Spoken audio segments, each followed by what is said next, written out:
Oliver was just 7 years old, a small boy with big dreams.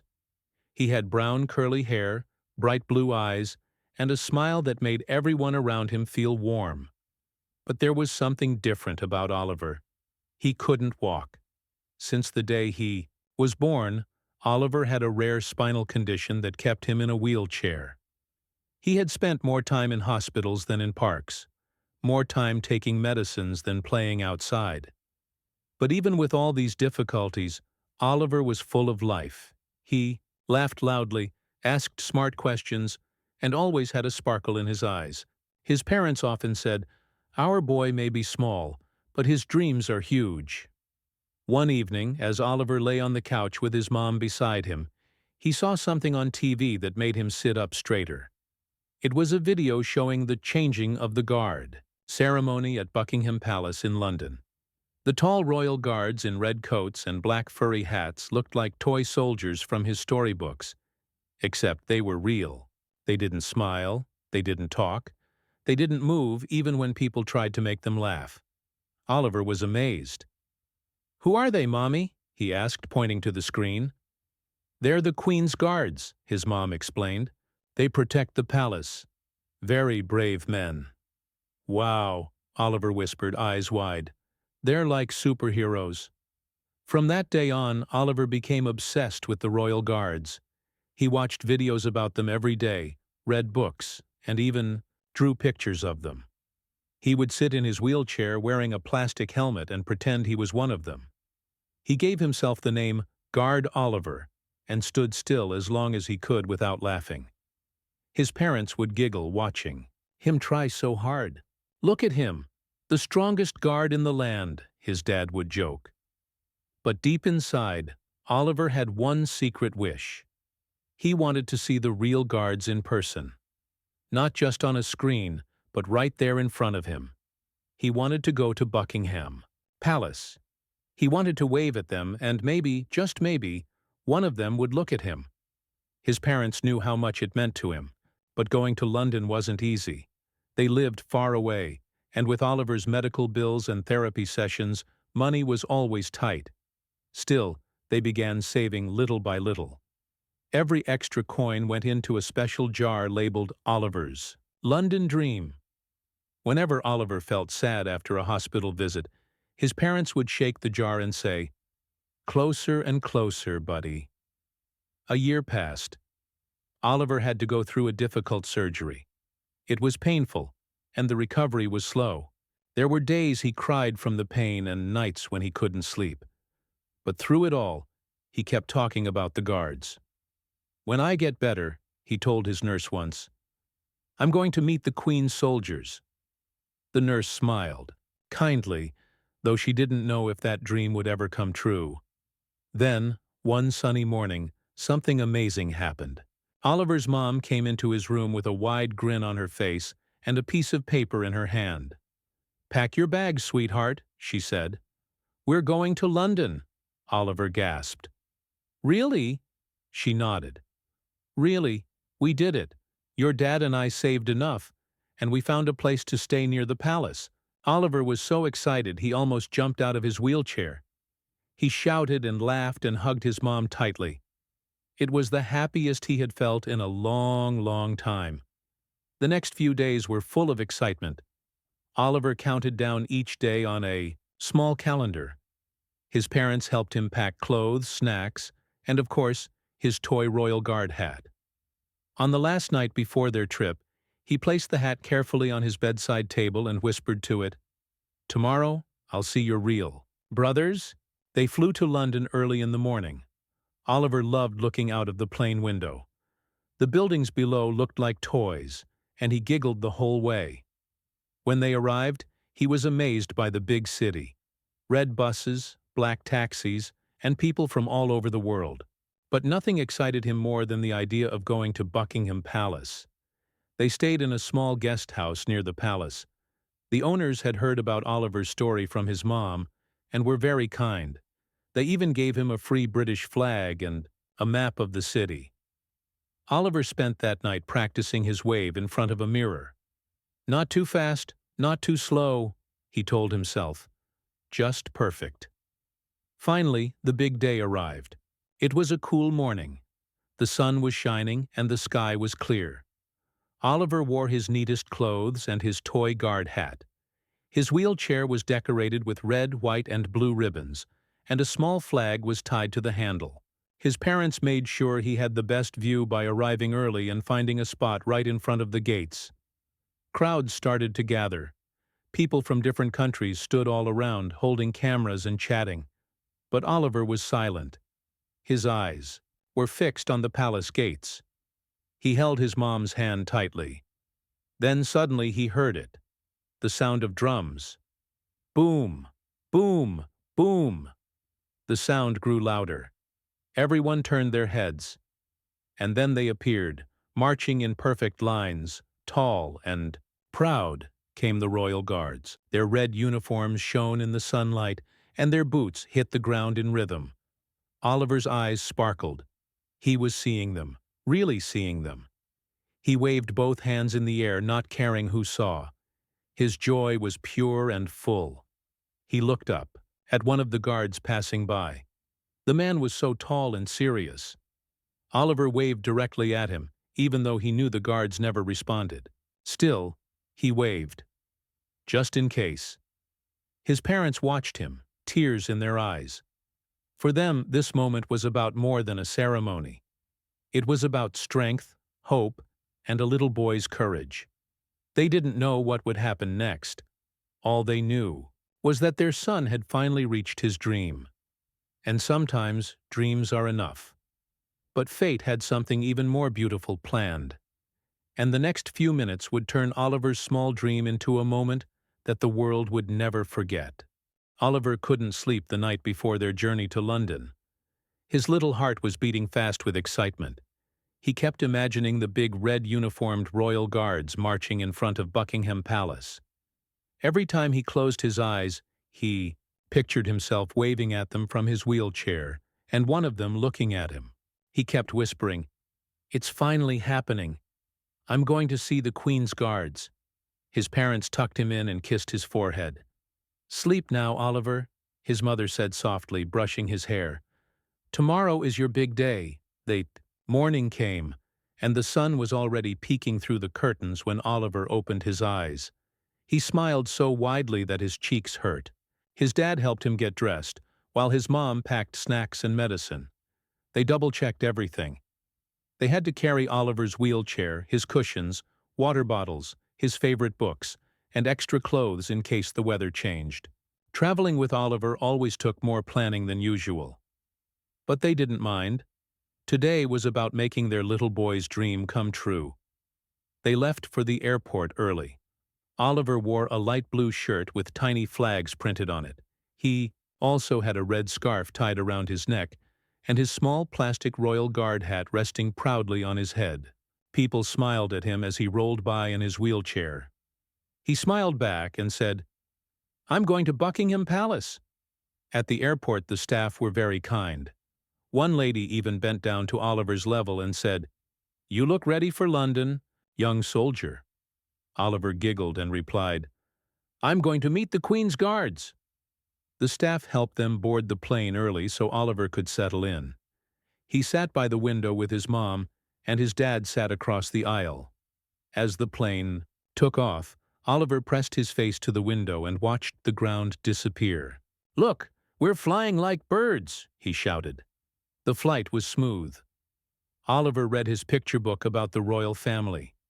His mom told him more stories about the palace and the history of the guards. "They've been guarding the palace for over 300 years, she explained. "That's older than anything you've ever seen." Oliver nodded and whispered, "They must be so brave." When they landed in London, it was late afternoon. The city was busy, cars honking, people walking fast, the sound of trains and buses in the distance. Oliver's eyes were wide with wonder. "Everything is so big," he said. "Even the air smells different." His dad pushed his wheelchair carefully through the busy streets, and his mom pointed out things as they passed. Red double-decker buses, tall black taxis, and people speaking many different languages. Oliver was amazed. "It's like a movie," he said. They reached the small guest house near Buckingham Palace. It was a cozy place run by an elderly couple who had already heard Oliver's story. "We have a brave little guest with us this weekend," the lady said kindly as she welcomed them inside. Their room was on the ground floor, so it was easy for Oliver's wheelchair. There was even a little basket of chocolate treats on the table with a note, "For Guard Oliver." That night, Oliver was too excited to eat much. He looked at the map of London the guest house had given him and found Buckingham Palace. "It's so close," he said. "We can go first thing in the morning." His parents smiled and nodded. "Yes, love. We'll go early so you get the best spot." Before going to bed, Oliver laid out his clothes for the next day. He chose a neat white shirt and his favorite dark blue pants. He placed his guard hat on the pillow beside him and whispered, "Tomorrow, I will see them." The next morning, the family woke up early. The sky was clear and the air was cool. It was a perfect day. They dressed Oliver and gave him a light breakfast. His mom tied the ribbons to the sides of his wheelchair, making it look festive. His dad attached a small British flag to the back. Oliver looked like a young prince in his own royal carriage. They left the guest house and made their way to Buckingham Palace. On the way, they passed big gardens, fountains, and statues. Oliver kept looking around with shining eyes. "Is that the Queen's garden?" he asked when he saw a beautifully kept lawn. His mom laughed. "No, sweetheart, but we're getting closer." As they reached the palace, the crowd had already started to form. Tourists from many countries were standing behind the black iron gates. People were holding cameras, phones, and little flags. There was a lot of noise, laughing, talking, and children running around. But in the middle of all that, Oliver remained still, focused only on the palace. His parents found a good spot right near the front. A kind man moved aside so Oliver could roll up close to the railing. "He should have the best view," the man said with a smile. Oliver looked up at the palace in awe. It was even bigger and more beautiful than in the videos. The golden gates, the marble statues, and the giant windows took his breath away. "It's like a fairy tale," he whispered. Then came the sound of drums. Boom, boom, boom. Everyone turned their heads toward the street. The guards were coming. Oliver leaned forward in his chair, his hands gripping the armrests. From a distance, the bright red coats started to appear. The guards marched in perfect lines, their tall black hats rising high above their heads. The drums beat in time with their steps. Left, right, left, right. Their faces were serious. They didn't look at the crowd. They didn't wave. They didn't blink. They were like statues in motion. Oliver was frozen, not with fear, but with wonder. His dream was real. They were there, right in front of him. He raised his small hand and began to wave. He waved slowly, just the way he had practiced. His mom held her breath. His dad put his arm around her. They were all watching that moment. Oliver's voice was barely a whisper. "Hello, guards. I came all this way to see you." One of the guards passed right in front of him. Oliver stared at him, hoping, wishing, imagining that maybe, just maybe, the guard would stop. But the guard marched on, eyes straight ahead, face like stone. Oliver didn't stop waving. He kept going, and as the rest of the guards followed, something unexpected was about to happen. But for now, Oliver didn't feel sad. Even if none of the guards waved back, he was still the happiest boy in London. Because he had made it. He had reached his dream. And sometimes, just being there is more than enough. His mother looked down at him and asked, "Are you okay, sweetheart?" Oliver nodded. "I'm more than okay," he said. "I'm standing with them. Even if they can't see me, I'm one of them now." And in that moment, the boy in the wheelchair wasn't just watching history. He was becoming part of it. What no one knew yet was that fate had something even more powerful waiting. Something that would not just change Oliver's day, but would touch the hearts of millions around the world. The sound of the drums was loud and deep, shaking the ground with every beat. Tourists and families stood packed behind the black gates of Buckingham Palace, all watching the same thing: the changing of the guard. The moment everyone had waited for was finally happening.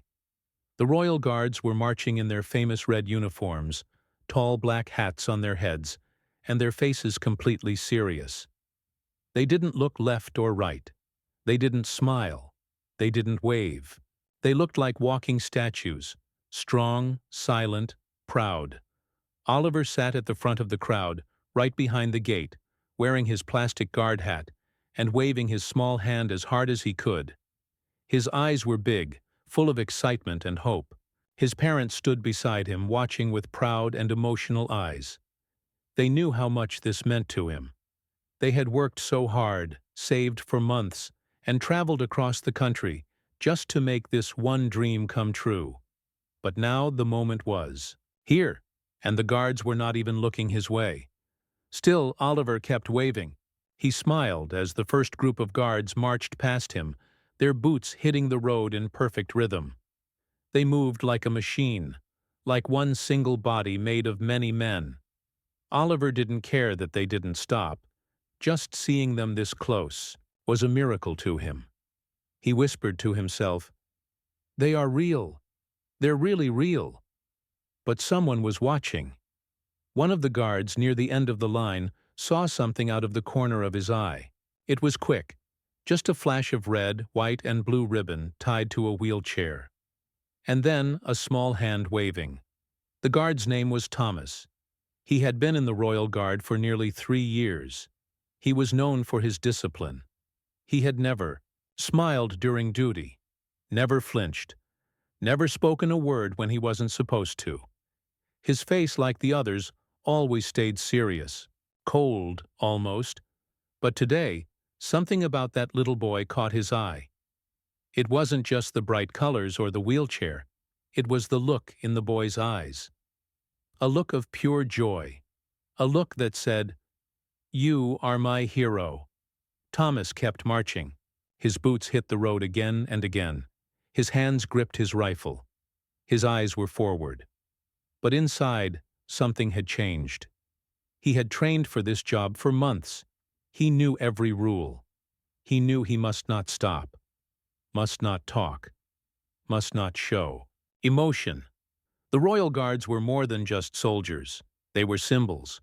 People expected them to be perfect. But what if, just once, he did something different?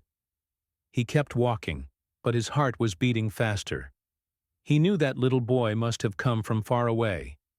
He knew it wasn't easy for someone in a wheelchair to travel. He could see the effort the boy's family had made, the joy on their faces, the hope. And suddenly, the rules didn't feel as important. Thomas thought about his own little brother back home. He had been born with a heart problem. For years he had watched his brother suffer. Hospital beds, wires, pain, tears. But through it all his brother had smiled. Just like this boy. Full of courage. Full of love. Thomas blinked once, and then he did the unthinkable. He stopped marching. It was only for a second. But in that second, the entire crowd gasped. People didn't understand what was happening. Was something wrong? Was he hurt? Had he dropped something? Then, in complete silence, Thomas took one step toward the railing. Slowly, carefully, and with great respect, he turned his head. He looked directly at Oliver. Oliver froze. He couldn't believe what was happening. One of the Queen's guards, one of the serious, silent, untouchable guards, was looking at him. Then, something even more surprising happened. The guard raised his white-gloved hand and gave Oliver a salute. A real salute, not a wave, not a nod. A true, full, respectful salute. Oliver's mouth fell open. His heart nearly jumped out of his chest. His mother covered her mouth with her hands. Tears filled her eyes. His father stared in complete disbelief. The entire crowd went quiet. No one moved. No one spoke. Everyone just watched. For a moment it felt like time had stopped, and in that stillness, a small boy in a wheelchair and a tall soldier in red shared a moment no one would ever forget. Then, as quickly as he had stopped, Thomas turned back, stepped into line, and continued marching. It was only a few seconds, but it changed everything. Oliver looked up at his parents. His eyes were full of tears, but he was smiling. "He saw me," he whispered. "He really saw me." His mother knelt down and hugged him tightly. "Yes, sweetheart, he did. He really did." People around them started clapping, not loud, but soft and warm. They weren't cheering just for the guards. They were cheering for the moment, for the kindness, for the heart. Some people wiped tears from their faces. Others hugged their children. One man whispered, "I've never seen anything like that in my life." Cameras had caught everything. Tourists who had been filming the parade had unknowingly recorded something much more special. One woman had captured the entire salute from beginning to end. She quickly shared it online, writing, "A royal guard just broke protocol to salute a boy in a wheelchair. I'm crying. Humanity still exists." The video spread like fire. But in that moment, Oliver didn't know about the internet. He didn't care about videos or likes or shares. He had just lived his biggest dream. And something even bigger had happened. A royal guard, trained to never break the rules, had broken them. For him. Later that evening, back at the guest house, Oliver couldn't stop talking. He told the story again and again. He stopped marching. He looked right at me. And then, he saluted me. The kind old couple at the guest house listened with warm smiles. They brought him hot chocolate and said, "You made history today, young man." His parents kept shaking their heads in amazement. "I still can't believe it," his dad said. "It's like a fairy tale." Oliver's mom looked at her son and said, "You didn't just see the guards today. You reminded one of them to be human." That night, as Oliver lay in bed, he held his little plastic guard hat in his hands. He stared at the ceiling and whispered, "Thank you, Guard Thomas. You made me feel like I belong." And somewhere in a small room not far from the palace, Guard Thomas sat on his bed in silence. He was still wearing part of his uniform. He looked at a photo of his little brother and smiled. He had done something that day that broke the rules, but he had also done something that made him proud. He didn't know the boy's name. He didn't know the family's story, but he knew one thing for sure. Sometimes breaking the rules for the right reason is the most honorable thing a soldier can do. Oliver's life changed the moment that royal guards saluted him. What had started as a family trip to London became something much bigger, something the whole world would soon talk about. The story was no longer just about a little boy in a wheelchair who loved the Queen's Guards.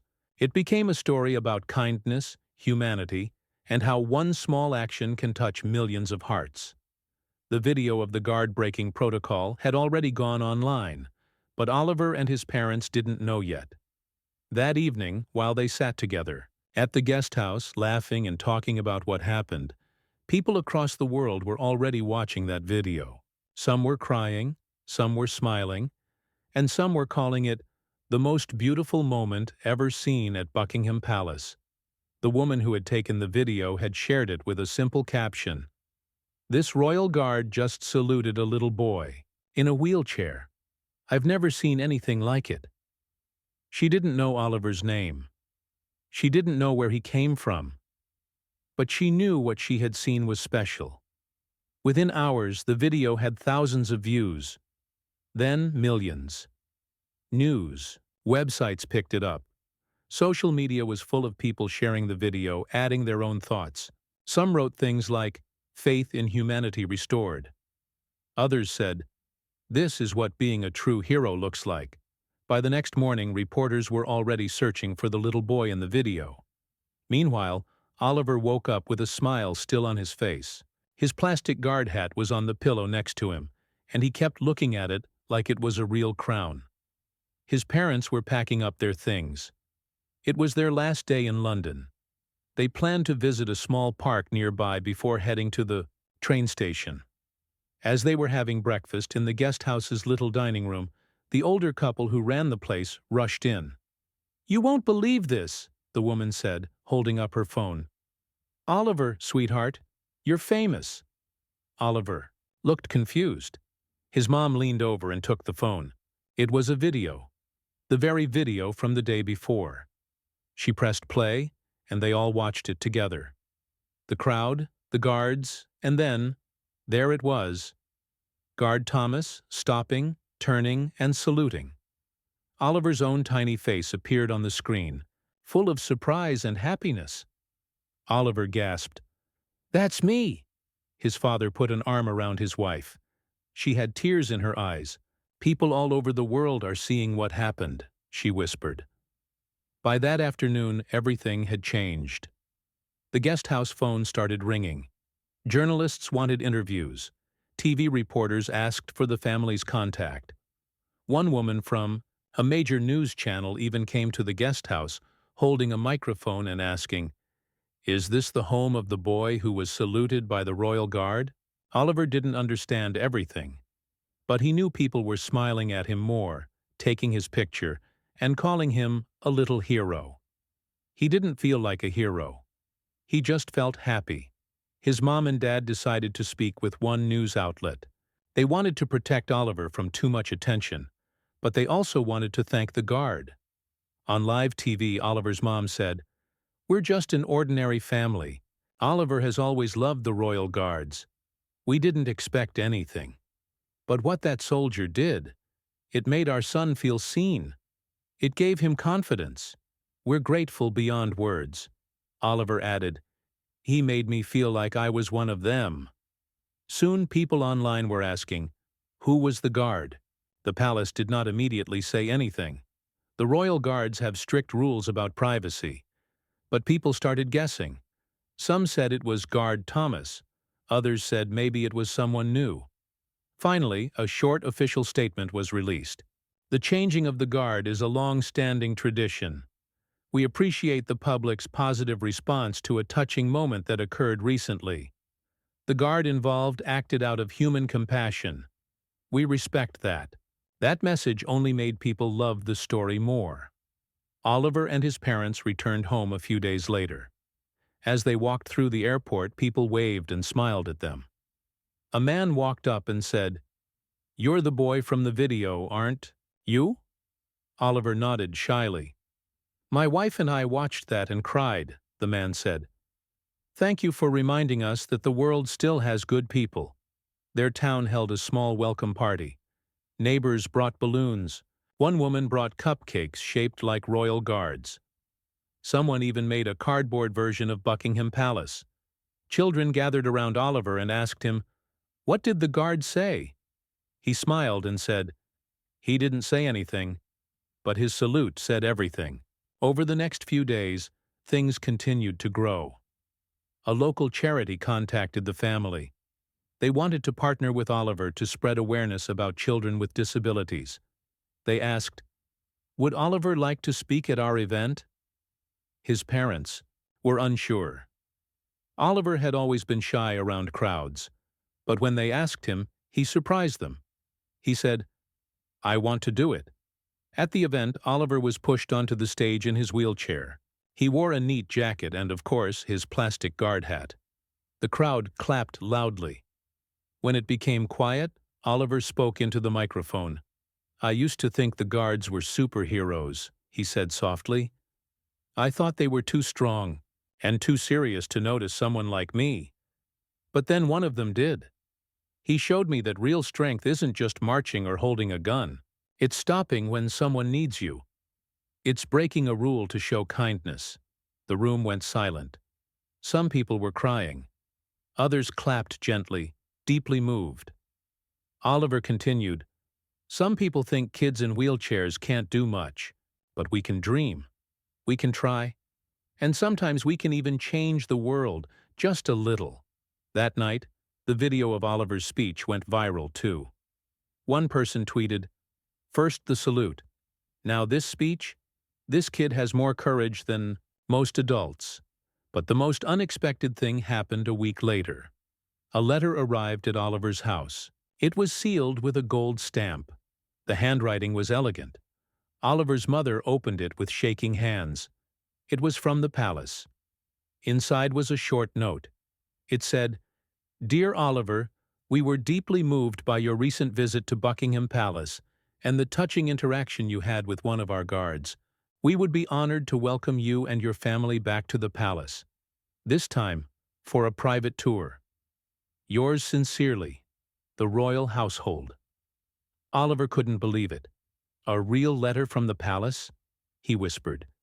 His parents were speechless. They quickly called the number on the letter and confirmed everything. The palace truly wanted to invite them. Not with the crowds, not from behind the gates, but inside. The invitation said they would be given a personal tour, and that someone special would be there to greet Oliver. Oliver had no idea who it would be, but in his heart, he hoped it was Guard Thomas. The news spread quickly again. Newspapers wrote, "The royal family invites boy who touched the world." People online cheered. "He deserves it," many wrote. "This is how we should treat our children. With love, with respect, and with honor." Oliver's story had traveled across the globe. People in other countries started sharing their own stories. Moments when a soldier or police officer showed kindness. Families with children in wheelchairs said, "Oliver gave us hope." And through it all, Oliver remained the same cheerful boy, wearing his guard hat with pride, dreaming of the moment he would go back to the palace. Not just as a visitor, but as a guest. He didn't know it yet, but something truly magical was waiting for him there. Something that would make his heart beat faster than ever before. Because the most unforgettable part of his journey was yet to come. Oliver had been counting the days since he received the letter from Buckingham Palace. Every morning he would look at the golden envelope on the table and smile.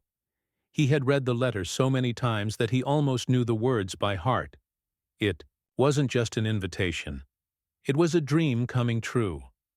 The palace wanted him back, not with the big crowds, not from behind the gate, but inside. A private tour, a personal welcome. And most exciting of all, someone special was going to meet him. On the morning of the visit, Oliver woke up earlier than usual. His parents dressed him in a smart blue blazer with silver buttons. He wore black pants and shiny shoes. But the most important part of his outfit, according to him, was his little plastic Royal Guard hat. "I have to wear it," he said proudly. "It's lucky." His mother gently adjusted the hat on his head and smiled. "You look like a real royal guest." Their taxi ride to Buckingham Palace felt different this time. Last time, they had stood outside the gates with hundreds of tourists. This time, a royal officer was waiting for them at a special entrance. He smiled warmly at Oliver and said, "The palace is ready for you, sir." "Sir?" Oliver whispered, looking at his dad. His dad grinned. "Sounds like you're already part of the royal family." Inside the palace, everything looked even grander than Oliver had imagined. Golden chandeliers sparkled above them. The floors were polished like glass. The walls had paintings of kings, queens, and brave soldiers. From long ago. Oliver's eyes were wide with wonder. He had seen places like this in fairy tale books, but never in real life. A kind woman in a smart uniform walked with them and said, "We're honored to have you here today, Oliver. There's someone who's been very excited to meet you." Oliver's heart started beating faster. "Is it the guard?" The woman nodded. "Yes, he's been waiting." They entered a large room with tall windows and red carpets, and there, standing near a pillar, was the same guard from that unforgettable day. Dressed again in his red uniform, tall bearskin hat on his head, rifle by his side. But this time, he wasn't marching. He was standing still, watching Oliver, with kind eyes. As soon as Oliver saw him, he gasped. "It's really him!" The guard stepped forward and took off his bearskin hat. Without the hat he looked younger, softer, more human. He bent down slightly to be at Oliver's eye level and said, "Hello, Oliver. I'm Thomas, and it's an honor to meet you properly." Oliver didn't know what to say. For a moment he was too surprised to speak. Then he whispered, "You're my hero." Thomas smiled and replied, "And you, young man, are mine." They shook hands. Cameras weren't flashing. Reporters weren't shouting questions. It was quiet, peaceful, real. Just a boy and a soldier who had shared a moment that neither of them could forget. Thomas gave Oliver a special gift, a Royal Guard medal. It was shiny and gold with a small crown on the top. "This is for bravery," Thomas said. "You've shown more courage than most people ever do." Oliver held the medal close. "But I'm not a soldier. You are in here," Thomas said, tapping Oliver's chest gently. The rest of the tour was like walking through a dream. Oliver saw rooms where kings once lived. He stood under the same chandeliers where royal balls were held. He touched walls, covered in silk and gold. He even saw the royal gardens, filled with colorful flowers and fountains that sparkled in the sunlight. But the best part came near the end of the visit. The guide led them to a small room filled with framed pictures and old letters. This room was usually closed to the public, but today it was open for one very special guest. On a new table in the center was a display of newspaper clippings and photos. In the middle was a screen showing the video of the salute. Oliver's mouth fell open. The woman said, "We decided to add your story here. It reminds people that kindness matters just as much as tradition." Oliver looked around, amazed. His face, his moment, his joy. It was now part of the palace. Forever. After the tour, they were taken to the royal courtyard. That was when the final surprise happened. A tall man in a royal suit walked toward them. He had medals on his chest and a warm smile on his face. It was one of the royal family members, a duke. He shook hands with Oliver's parents and then knelt beside Oliver. "We've heard a lot about you, Oliver," he said. "You've reminded the world what true strength looks like." Oliver blushed. "I didn't do anything." The Duke shook his head. "Oh, but you did. You reminded us to stop, to see, and to care. That's something even kings and queens must remember." Then he gave Oliver a small box. Inside was a silver pin shaped like the royal crown. "This is a gift from the royal family," the Duke said. "Only given to very special guests." Oliver stared at it, speechless. He looked up at his mom, and she was crying. His dad had his hand over his mouth. Thomas, the guard, stood nearby, watching with pride. As they left the palace, the same officer, who welcomed them, said, "Thank you for bringing so much joy to this place." Back home, Oliver's story was once again everywhere. But this time, it wasn't just about a guard breaking the rules. It was about a boy who helped people see the human side of tradition. News anchors called him the boy who melted the heart of a soldier. One magazine wrote, "The salute that made history." But for Oliver, the biggest change was inside him. He was no longer the shy boy who thought heroes only marched in silence. He knew now that being seen, being kind, and being brave mattered more than any rule. He started speaking at schools, telling children in wheelchairs that they had voices, that they mattered. He worked with charities to make public places more accessible. He even started a small blog where he wrote stories about real-life kindness. And every time he looked at his medal, his royal pin, or the photo of the salute, he remembered that moment when a soldier looked at him, not as a crowd member, not as someone weak, but as someone worthy of respect. Years passed. Oliver grew older. But people never forgot the boy with the guard hat. And Thomas? He continued his service. But something in him had changed forever, too. He wrote a letter to Oliver every year on the day they met, signing it, "With honor and friendship, Guard Thomas." Sometimes, in life, rules matter. But sometimes, breaking Them for the right reason becomes a moment that touches the whole world. That day at Buckingham Palace wasn't about breaking tradition. It was about making history. With a look, a salute, and a little boy in a wheelchair who reminded us all what humanity really looks like.